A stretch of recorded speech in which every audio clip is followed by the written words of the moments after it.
For Sophia! For Sophia!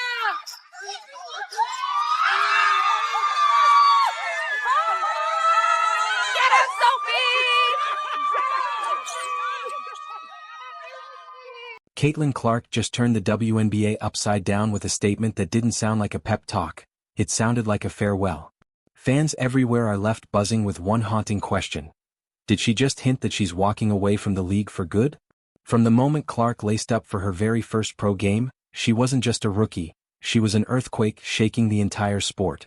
She shattered records like glass, dropping threes from absurd range, piling up assists, and dragging the Indiana Fever straight into the national spotlight. Overnight, arenas were packed to the rafters. Tickets vanished before tip-off, and her jersey flew off shelves faster than anyone else's in the league. Veterans included, even casual fans who barely watched basketball tuned in, just to see what Caitlin might do next. By the end of year one, she wasn't simply Rookie of the Year, she was Rookie of the Decade. She collected records, dominated highlight reels, and even bagged an ESPY for Best WNBA Player. For a league desperate for new life, Clark wasn't just the answer, she was the future. But that kind of weight can crush anyone. And with every spotlight came a shadow. Suddenly, her unstoppable rise began to look shaky. Whispers about the pressure started creeping in. Yet, when most players disappeared in the off-season, Caitlin returned like a storm. Stronger, sharper, and flat-out scarier. Clips went viral. Clark in the weight room stacking plates, her body transforming into something the WNBA had never seen before. Broader shoulders, a tougher frame. Commentators couldn't stop repeating, nobody's pushing her around anymore. This wasn't just a glow-up, it was a full evolution. A warning shot to the league, she wasn't here to merely survive the hits, she was here to dominate them. Caitlin McBride hit Lexi Hull with an elbow. Foul on Lexi Hull. Hits Lexi Hull with an elbow, foul on Lexi Hull. I don't understand. And it wasn't just her body that leveled up, her game turned surgical. Word from practice was the same. Efficiency, precision, ruthless focus, a player obsessed with rewriting the book on how to rule this league. Her footwork grew sharper, her release snapped off like lightning, and her reads on defenses became more dangerous than ever. Caitlin wasn't leaning solely on her trademark deep threes anymore. She was assembling a full arsenal of weapons. Behind the scenes, teammates whispered that they had never seen anyone so obsessed, so locked in, so desperate to silence every critic before the season even tipped off. Fans couldn't get enough. Her workouts flooded social feeds, clips racking up millions of views, headlines screaming, the WNBA's off-season shock. Suddenly, Caitlin wasn't just the league's star rookie, she was its new powerhouse, a one-woman brand turning Indiana Fever games into must-see events. This was supposed to be the year. The moment all the hype finally translated into playoff wins and a run that could shake the entire league. But while Clark was sculpting herself into an unstoppable force, other forces were quietly stacking against her. Just when it looked like year two would be her takeover season, the universe, or maybe the league itself, started throwing obstacles that no amount of training could outmuscle. The WNBA has a cruel way of teaching even its brightest stars the harshest truth. Nothing here comes easy. For Caitlin Clark, that truth landed like a punch in the opening stretch of her second year. Just as fans braced for her to unleash this new, unstoppable version of herself, the setbacks started piling up, one after another. First, strange bench stints. Long, puzzling stretches where she was pulled from the game, even when everything was on the line. We're going to look at it. So foul there on Indiana, on Hull there, but then that is a technical. That is a technical. Dead ball, contact technical. It's a little surprising to see so many of these happen in one game because... Oh, and I don't like the way... Fans went wild online, asking the obvious. Why is the league's most marketable player chained to the bench when it matters most?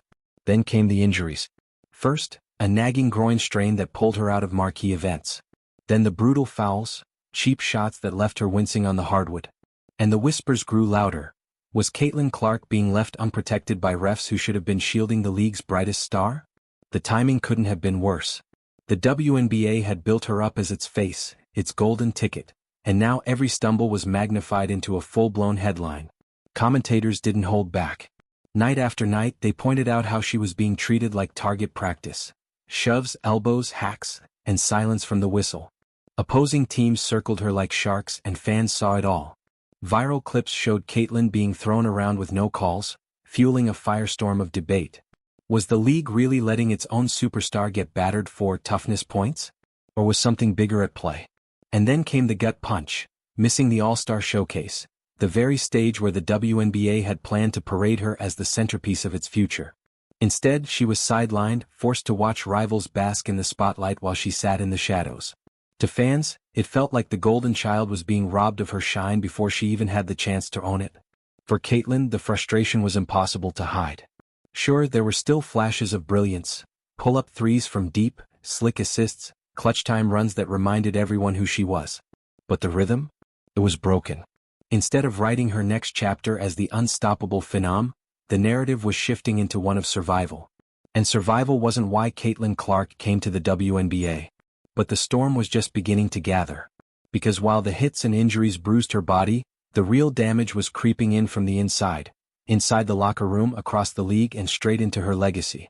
Another war was brewing, not just on the court but behind closed doors, and its fallout threatened everything she had built. Come into tonight kind of expecting to play darn near the whole game, just with the injury situation and the personnel available. Damn, you played 37 minutes. I mean, you played a lot too, Kels. What did you play? 35. I mean, yeah, we're down people, so gotta suck it up, play a little tired a few minutes, and take in those timeouts as best we can. But yeah, I mean, we're down people, so everyone's got to. The same spotlight that turned Caitlin Clark into a national icon also slapped a target on her back. And it wasn't just rivals taking aim. Reports began leaking of tension inside her own locker room. Whispers that some veterans were fed up watching every camera chase Caitlin, while their years of sweat and grind faded into the background. For some teammates, her rise wasn't inspiring. It felt suffocating. Then came the rivalries that poured gasoline on everything, none bigger than the firestorm with Angel Reese. Every foul, every stare down, every collision became a headline. The media cashed in. Fans couldn't stop talking. But behind the curtain it was ugly. It painted Caitlin as the outsider, boxed in, forced to battle not only opponents but the culture of the league itself. Fans started pointing fingers at the WNBA, accusing it of protecting the old guard while leaving Caitlin to take the punishment. Hits, bruises, humiliation, broadcast in real time. And it wasn't just Reese cranking up the heat. Other players, clearly tired of the constant Caitlin coverage, seemed to raise their aggression whenever she touched the ball. Hard screens that looked personal. Elbows to the ribs. Relentless trash talk. All of it was fair game. The atmosphere was electric, but toxic too. Every jab, every shove, every silent whistle only pushed the pressure higher. Caitlin kept her cool in public, smiling through it, playing the professional. But insiders whispered another story. The non-stop tension was eating away at her, piece by piece. And then came the spark that lit the powder keg, officiating itself. Fans erupted online, blasting referees for negligence, calling it outright targeting. Every missed whistle felt like betrayal, another sign the league wouldn't protect the very player it plastered on billboards, sold tickets through, and used to drive TV ratings. Suddenly, Caitlin Clark's story didn't look like a hero being crowned. It looked like a star being punished, for being too good, too fast, too soon. And with emotions boiling inside the Fever locker room, fans began asking the question nobody wanted to say out loud. If she isn't truly welcome here, how long will she stay? This video captured by Chloe Peterson at Shoot Around. You can see Caitlin doing some work right there, just, warm-up work, back and forth on the court, but nonetheless on a basketball court. It's been a long time since we've seen Caitlin Clark on a basketball court, certainly a long time since we've seen Caitlin Clark play basketball. Then there was a little bit more footage here, and you see Caitlin involved on the floor yet again, even handling the ball, working with her teammates. I mean, that's an important sign there to see her working. And then came the message. The one fans can't stop dissecting like a hidden clue to her future. Right in the middle of all the chaos, injuries, tension, and refereeing scandals, Caitlin Clark dropped a final message that sent the basketball world into shock waves. Just 4 words sent directly to Sophie Cunningham after her season-ending injury. Love you always. On the surface, it looked harmless, even sweet. Just a note of support. The kind of thing any friend or teammate might say. But fans didn't buy it. To them, those words carried weight. It didn't feel like comfort. It felt like a goodbye, a farewell, maybe even a warning that Caitlin herself was ready to step away. The timing made it explosive. After weeks of injuries, rivalries, and frustration piling higher than ever, those 4 words felt different. Social media lit up instantly. Threads, debates, and wild theories everywhere.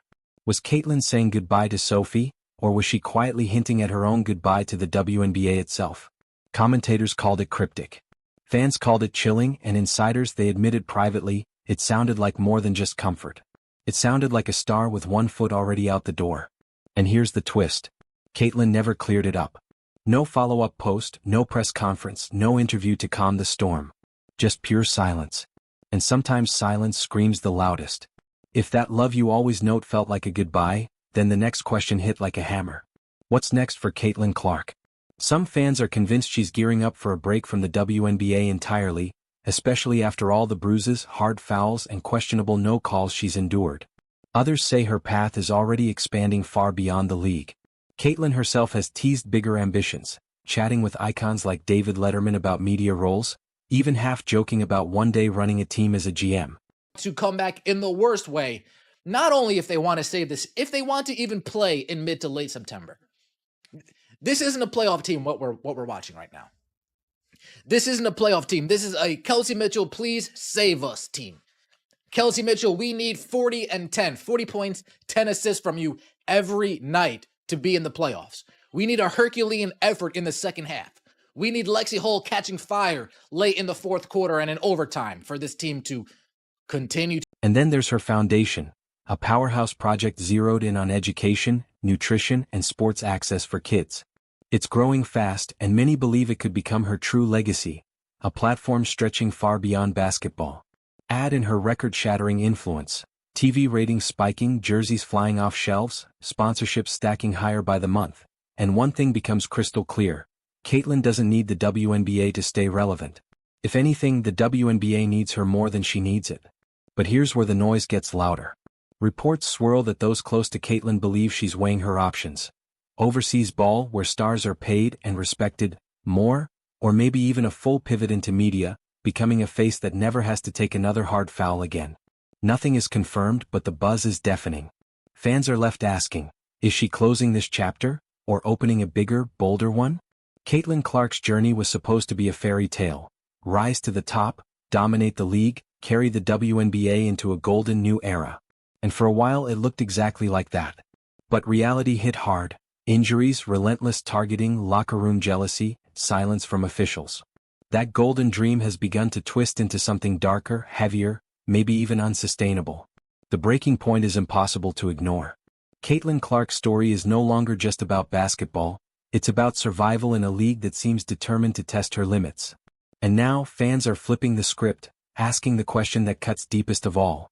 Is the WNBA failing its own superstar? Drop your thoughts in the comments below. Don't forget to like, subscribe, and share this video so you never miss the next update. Click the video on your screen and we'll see you in the next.